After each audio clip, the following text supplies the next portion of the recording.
Hello, everyone. Thank you for joining us today. My name is Anne Jewell. I'm the District 8 representative to the SAF Board of Directors, and I'm joined by Adam Downing, who is the Appalachian SAF or APSAF chair as well. So we've been invited to provide a little bit of an opener for this session, special session of HSD on the topic of business operations and organization for SAF rather. And part of that is to share the story and sort of background that APSAF has experienced over the last few years that brought up a lot of these topics within our own state society, to share that story, what we learned along the way, what we're looking to do to improve our own operations, and fortunately that dovetails very nicely into what SAF is looking to do as a whole organization. So this will serve as a case study, provide some of the background and context that hopefully will set the stage for the next layer of conversation for SAF as a whole. So just bear with us as we get through some of these topics. So just for a little bit of background, APSAF is a multi-state society. I'll say state society throughout this presentation, but we are comprised of North Carolina, South Carolina, and Virginia. We've got 30 local and student chapters that make up our state divisions and over 1,000 members. So we're a little bit more of a complex case study. There are other multi-state societies that may resonate with some of our issues and decisions along the way, but just for context, that's where we're operating from. So we started to have some emerging issues a number of years ago. It started partly with going to get a credit card for APSAF. We were looking to establish credit with some of our conference venues, and a credit card was going to help us get that credit that we wanted. And when we went to get that, we were asked about our state registration of our EIN, that they could not find us as an organization in the state registration. And this is not something we were familiar with. So we started asking questions about that. What does it mean to be, do we need to be registered with the states as a nonprofit? What does that mean? What happens if we don't? You know, we didn't know. We didn't understand this. This was new to us. And then something else started to happen as well. And this has been a little bit recurring over the last couple of years in particular.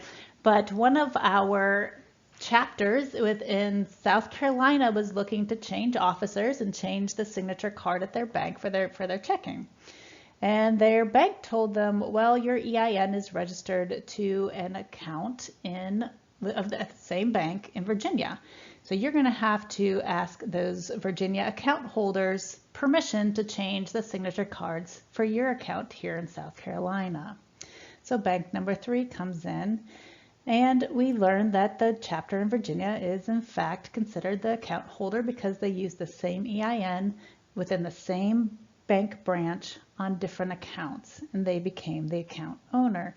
So that just became more of a frustration in trying to get these routine officer annual changes and get those accounts turned over, and just turned into a bit of a shenanigan with that. So maybe there were some workarounds. Could I just use my Social Security number and open a new account? Can we get our own EIN? Do we need to use Virginia's? What are the rules on that EIN number? So again, the EIN came up, this registration piece came up. We know there are chapters out there that use personal Social Security and address information to have those accounts open. And we're learning very quickly that this wasn't the best. We didn't have the best business operation going on here. So we started asking questions, of course. Internet, we hit the internet, started finding out what state registration was, what if it was actually required. Did APSAF need to do this in our states? We also reached out to SAF National. Again, this was 2017, so a number of years ago, some different folks in seats at that time. We wanted to know more about the EINs. Could we get more EINs so we could get around these shared banking issues? And what happens if we get more EINs, and how does that impact our tax reporting? What do we need to know about registering with the states? Is this required? Should we be doing this? Can they do it for us? Is it already done? And how does that impact our 501c3 status? Where is the 501c3 status? How can we see that? Why are we not showing up on these registration pages? And we also had learned, certainly with the individuals having Social Security numbers attached with accounts, that created some liability issues. We learned that if somebody were to sue APSAF for some reason, that there was no separation between what was being held by the organization and that individual's finances. Concurrently, same issue, if something were to happen to that individual, They would take some legal undoing to separate what that person held as personal account and what was actually APSAF organizational account. And we knew we needed to clean that up as well. So we reached out for some informal legal advice. We had felt like we were getting into some territory we really didn't understand. We needed to unravel. There were some lawyers within the membership ranks, and we started reaching out just within to get some information, and lots of good information, some of it conflicting, and each of them advised to seek a nonprofit specialist, and none of these folks were. We also reached out to HSD at the time. At this point, I was the APSAF chair, and reached out to that community feeling assured that certainly APSAF was not the only one that needed to do this state registration piece, and others already were doing this, and we could learn from what they already had in place and apply it within APSAF. Provided the information paper, same exact one you received prior to this meeting, and did a presentation, only to be met with kind of crickets, to be honest. There wasn't much that people knew or that could offer at the time. Some blank stares. Again, same sentiment that they felt like this is a little too much for the size of their operations, that they didn't need to be following down this path, or in some cases they already were, like California was already incorporated and doing things very different than a lot of the other state societies. So we started hearing all these different words: 501c3, incorporation, unincorporated, parent organization, affiliate, EIN, IRS, and we're kind of just starting to feel a little bit blown away. Like we had walked into the maze. We weren't quite sure where the start was, weren't quite sure where the finish was, but we knew we weren't doing things quite right, that they were all interdependent in some way, but the topics and what it meant and how APSAF in just really wasn't clear. We still needed a little bit more information before we could move forward, and we just didn't really have clarity at that point.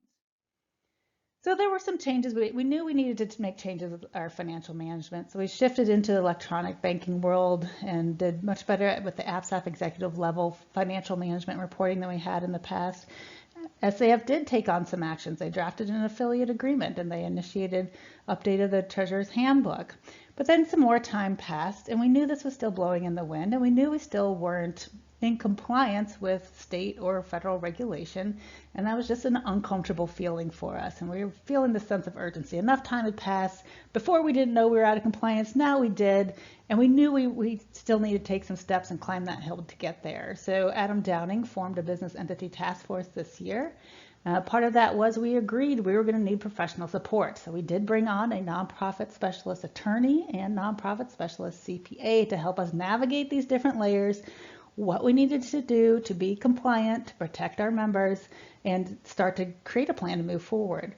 We also knew that since some of this felt so complex or just foreign to what we were used to doing, and certainly outside of the realm of operating a state society, we wanted to do projects and outreach. We didn't want to take our time to try to figure out these business management pieces. So we knew we were going to need to invest funds. We were going to need to make some changes to our organization, and to do that, we're going to have to be very clear about communicating that with our state divisions as well as those chapters. And so we've initiated a plan with that.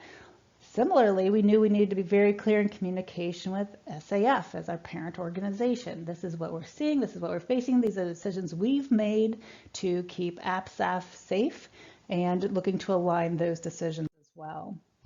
So here's some of the output of what we've learned. I'm going to share it. It's going to sound like a bunch of noise, but I'll try to compartmentalize it in the next couple slides. We did learn that nonprofit charitable organizations are required to register with the state, which we had not at that point. This is required in most states, not all. Certainly it was required in North Carolina, South Carolina, and Virginia. We have also learned and started to understand how state societies like APSAF are technically a separate legal entity from SAF, who is our parent organization, setting our mission and our vision, our branding, and all those types of elements. And we are more of an affiliate, kind of like a franchise in a way, and that to have an affiliate agreement defines that relationship and is very standard business practice for organizations structured like SAF. Every time we met with an attorney, the first question they asked for was, can we see your affiliate agreement? And at this point, it simply doesn't exist. We don't have one to provide, so we know that's something that's needed. We also really thought at first that we could stay unincorporated, that we could register with the states as an unincorporated entity, which you can, but as we learned more and as we understood more about what the incorporation provides for APSAF, it became a unanimous no-brainer decision within APSAF that we wanted to become incorporated and be registered with those states as that incorporated entity.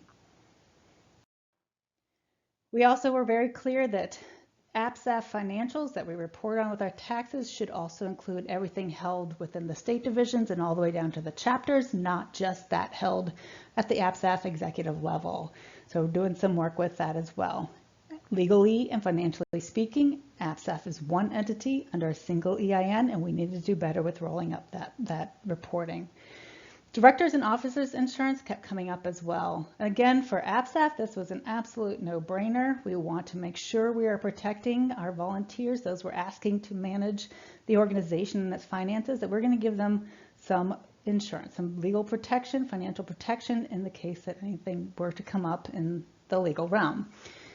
As far as financial actions and decisions made by the state society, those can have ramifications for the 501c3 tax-exempt status of SAF as a whole. So with mismanagement of funds or expenditures or not using EINs correctly, that can actually have a ripple effect and threaten the 501c3 status of SAF as a whole. So that's something we want to remove that risk, and thought and had been advised that becoming our own 501c3 entity and separate from the SAF entity was a way to mitigate some of that risk. So decisions, if we make bad decisions within APSAF, that only impacts the APSAF 501c3 status, not that of the whole organization. And lastly, we knew that the bylaws, our governing documents, would have to be updated to reflect all these changes as well. So like I said, that's a lot of information, it's a lot of noise. To us, there are three primary compartments that we shove all of these concepts into. One is that regulatory compliance. We need to maintain our nonprofit 501c3 status, and there's some requirements there, including the tax filing. We also know that registering in the states as a charitable entity is a compliance requirement for APSAF. So we need to maintain our nonprofit status, and we need to register in our states. That is regulatory driven. And then there's other legal protections that we can put in place for our volunteers. The incorporation, becoming incorporated, is one of those layers for legal protection of our volunteers and our members. Getting that D&O insurance, again, no brainer for us. Want to get that in place as a legal protection, financial protection for our members making financial decisions. And we also know that all those bank accounts that might be out there at the chapter level or even state division level, wherever they are, that are associated with an individual member's social security number and home address, that we need that to get that changed. Make sure that's under the APSAF EIN and a business address, and to create those boundaries between personal assets and organizational assets. And that other piece, as I mentioned, is communications and governance. That has to do with your bylaws, that affiliate agreement I mentioned, and certainly all these operational handbooks. So we know we're awaiting this updated operational handbook from SAF, but as APSAF, we know that we need to echo the same and provide the same policies and guidance for those subunits within the APSAF structure specifically. And so those three kind of conceptual categories of regulatory compliance, the legal protection of volunteers, and our communication plans led us to some initiatives within APSAF that are underway right now, actually. So we've broken those into what we're calling lines of effort, so we can track the different actions and timelines associated with each one and just kind of keep ourselves organized and moving forward. So that first one is that incorporation and registration within the states. That is actually underway right now. Felt like we had a green light with that incorporation, and so we did move forward with that. So that's happening real time as of this meeting. The financial structure and management redesign, we have gone through that redesign phase and actually presented that to the executive committee of APSAF from our treasurer and the CPA, looking to get that full centralized structure, one single bank account. There's going to be associated cost centers essentially for all the different chapters. We'll issue credit cards or P cards that will be tracked centrally as well. So we do have a separate video if anyone has a multi-state society curious on how we're setting up that management within APSAF. Happy to share that. Just reach out and ask for it. That D&O insurance, directors and officers insurance, is something we are pursuing. Once the price is right, we can possibly get that from SAF centrally. And then acquiring that standalone 501c3 status, that's something we are poised to move forward on, but that will pend an SAF board decision before we can move forward with that item specifically. And then of course the communication and governance. We know that the bylaws update is pending. We've got that sort of poised and have some authors ready to go with that, as well as the governing documents and operation documents for APSAF as well. With that, I'm going to wrap here. I know there are probably plenty of questions at this point. I've got some contact information for myself and Adam as well, if you'd like to reach out about APSAF's background and what we've learned along the way. I hope we've at least provided some relatable experience, like the banking issues that may have come up in your own state societies, and trying to share all of this information we've learned over the past few years within some compartments with some of these concepts, which I think will help walk through this conversation. That's certainly what helped us as we started to understand and digest this stuff and move forward to take on some corrective actions just within our own state society. But also wanted to show that we made these decisions for APSAF as we saw them in the best interest of our own organization and our volunteer members as well. And I think you'll hear as we move forward with the discussion today with SAF National that they're hearing the same things and making the same discoveries and organizational decisions. So we're looking forward to any decisions, initiatives that they make in support of what we're looking to do, and that APSAF's actions are complementing the changes they're looking to make for the organization as well. We're actually looking forward to these initiatives at this point, and we've been very encouraged by the conversations we've been having with SAF on this as well. So with that, I will end here, and thank you very much for your time today.